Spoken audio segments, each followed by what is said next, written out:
All right, let's optimize our graphics settings in the Ascent. Which ones give you the biggest bang for the buck in terms of image quality and performance? I'm going to use this scene for benchmarking purposes, and let me actually make sure that everything is maxed out when we start. So first of all, I'm just going to mention that I'm on the Game Pass version of the game on day 1 of launch, and that means ray tracing is completely bugged, so we will not be talking about that, and DLSS option is completely missing from the Game Pass version, at least for now. If you're on Steam and you have an RTX card, you could play around with DLSS as a great way to get more frames, but I can't talk about that here. Resolution scale is a similar idea to DLSS, but will be much more noticeable. So I'll just mention this, let's just go through the settings here. Resolution scale, I would recommend using as a last resort. Let me show this to you in terms of its most dramatic effect. So get a good look at this scene, and we're gonna now kick on the resolution scale. Notice that my frame rate is 60 frames per second. You can see that right here. That's my current frame rate. This is frame time. You can see GPU usage, CPU usage. This is an RTX 2070, by the way, i5 9600K processor. This is the GPU memory usage and system RAM usage. I have 16 gigabytes of RAM if you're curious. Anyway, let's go ahead and play with resolution scale. So if I drop this all the way down to 50, you're gonna notice that the little details and things like that look way over here. A lot of things are, well, I mean, even just the circle around his foot. So I'm just showing you the most extreme example of this. Yes, my frame rate's up over 120 now, but this is going to be one of the most obviously bad looking things that you can do to the game in terms of affecting your image to gain performance. Now, I will mention once again, if we look at it 100 to get it back, I hate how that well, it's cool that it zooms in when I'm standing still, but it's annoying for this particular video. Anyway, so again, we're looking at sharp with the 100% scale again. Now, I will say that you could play around with this down to settings like 80 or 90 if you need to. That's, if you look around, a lot less noticeable compared to like going all the way down to 50, but my frame rate did go up from about 60 to now I'm around 81 in this scene. So something to consider, but I would always consider the resolution scale to be more of a last resort type of a setting rather than my first choice in terms of gaining frame rate. So once again, if we're at 100%, we are at 60 frames per second with all ultra settings. Now I want to just explain that changing your texture, some people misunderstand this. This will not gain you frames. I could go all the way down to low. I just said that and gained frames. Oh man, that's funny. It's not going to gain you many frames if it does gain you frames. We'll go back to ultra here. Okay.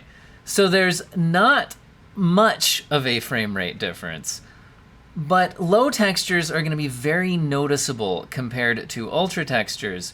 So I would recommend only changing these if you're running out of VRAM for some reason.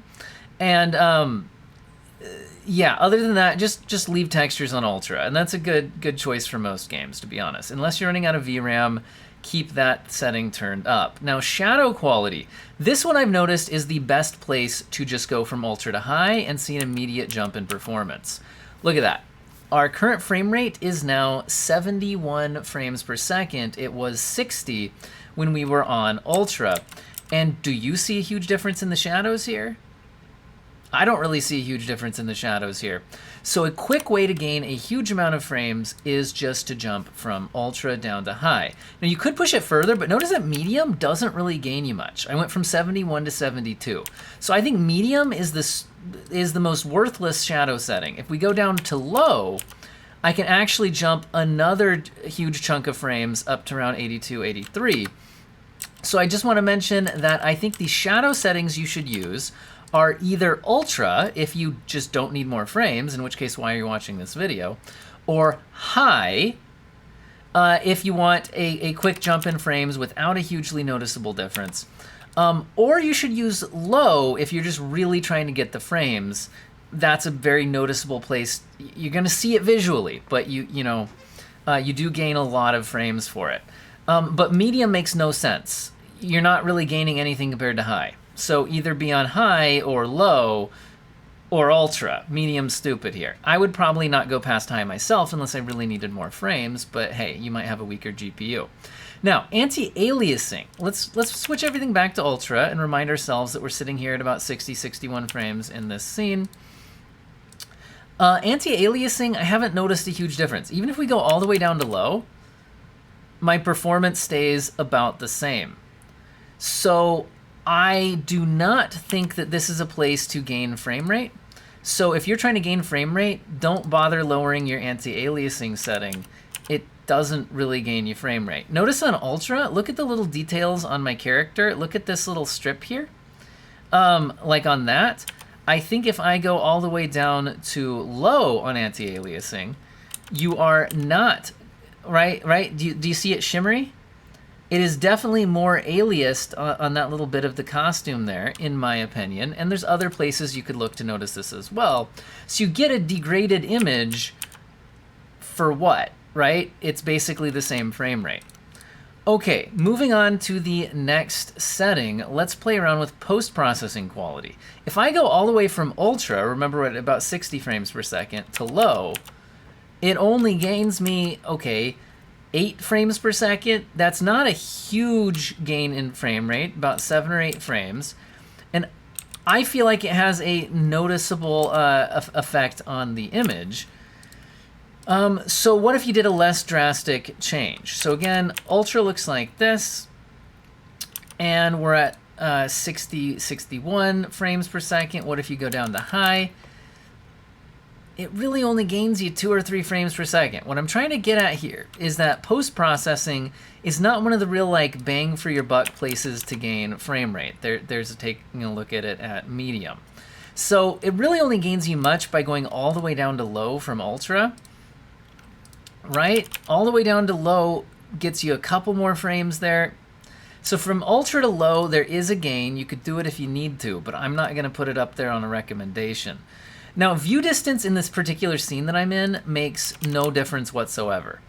I'm at, okay, 62 frames per second here with the view distance on low, and I'm at 61 frames per second. Oh, back to 62. So I'm basically exactly the same frame rate in this scene with the view distance. You might be able to find other scenes in the game and play around with this and see if it matters much, but since this is such a top-down game, I'm not, at least in the parts of the game, I'm still near the beginning. This hasn't been really impactful to me, so I'm currently just leaving it up at ultra. All right, effects quality. Let's check the difference between ultra and low just to see how big of a gain you can get from this.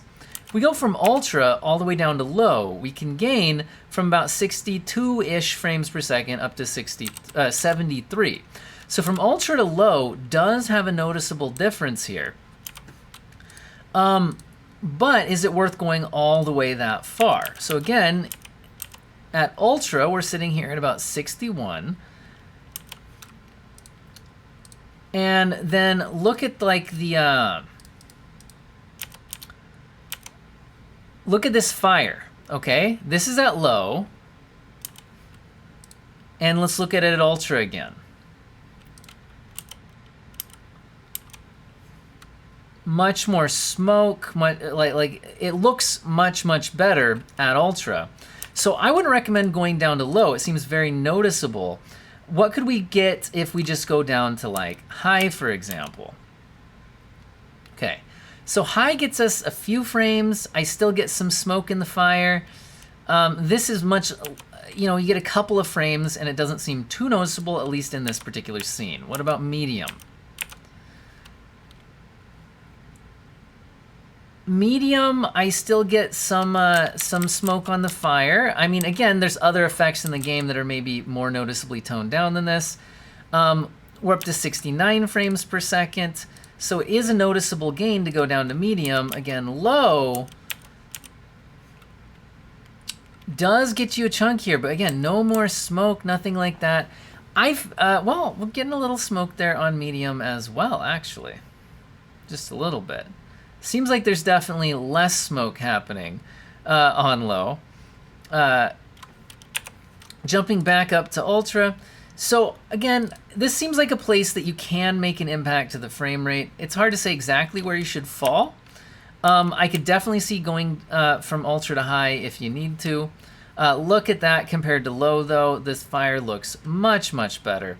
So it's definitely a noticeable thing, and let's make some conclusions here. If I recommend turning shadow quality down to high as the very first thing that you consider doing. Notice I get a jump from about 61 to 71 frames on my GPU just from making that one change. If you need to go further than that, remember you could now maybe turn down your effects quality a little bit. Maybe we go down to high, right? Hey, look, I'm up to around 74, 75 frames per second, up from the 61 that I was at. You could now, I'd say, have your choice on whether you want to go all the way down to low shadows or low effects quality. You could also try the resolution scale going down to something small, like 90, where it might not be too noticeable, but hey, look, my frame rate is up to around 85, 86 now.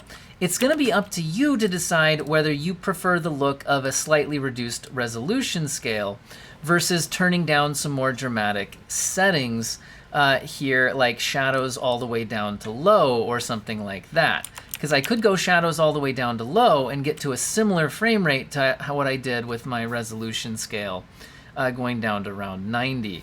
Depends on whether you prefer the loss of sharpness or the loss of shadows. I'm sure you guys might have a lot more thoughts on this in the comment section, but I thought I'd demonstrate the performance gains you get from each setting. Motion blur is more of just a personal preference thing, and this game doesn't move too quickly anyway. Personally, I would turn it off in most games unless I had a really low frame rate. Object physics in this scene isn't really doing anything for me. I think I need to be in a more action-packed scene, but then that's harder for me to benchmark. So you can play around with that one. Like I said, the Game Pass version of the game that I have, ray tracing is currently not functioning, and I don't have DLSS to test for you.